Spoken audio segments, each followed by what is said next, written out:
Bonjour, sauras-tu déterminer la limite de la fonction cosinus hyperbolique en moins l'infini?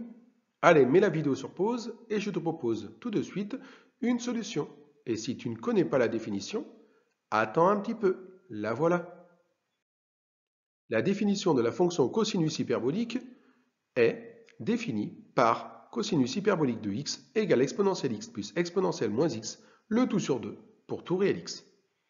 On souhaite déterminer la limite en moins l'infini. La première chose à faire est de déterminer comment se décompose cette fonction.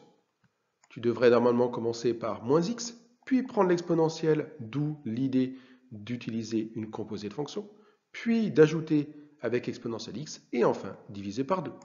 Ceci est donc un quotient, d'où l'envie de chercher la limite du numérateur, la limite du dénominateur, et de faire le quotient des limites. Allons-y.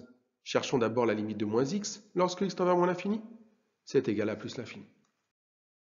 Enchaînons avec la limite d'exponentielle x lorsque x tend vers plus l'infini maintenant, puisqu'on souhaite faire une composée de fonctions. Donc il faut reprendre le résultat précédent pour le voisinage de la deuxième limite.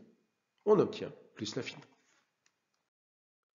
On peut alors dire que par composée, la limite d'exponentielle moins x lorsque x tend vers moins l'infini est égale à plus l'infini. La limite d'exponentielle x lorsque x tend vers moins l'infini est égale à 0. Il s'agit d'une limite de référence. Alors, par somme, la limite du numérateur, c'est-à-dire la limite d'exponentielle x plus exponentielle moins x lorsque x tend vers moins l'infini, est égale à plus l'infini. La limite du dénominateur lorsque x tend vers plus l'infini est égale à 2.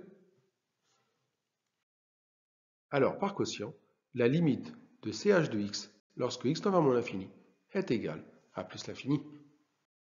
À bientôt pour une nouvelle vidéo.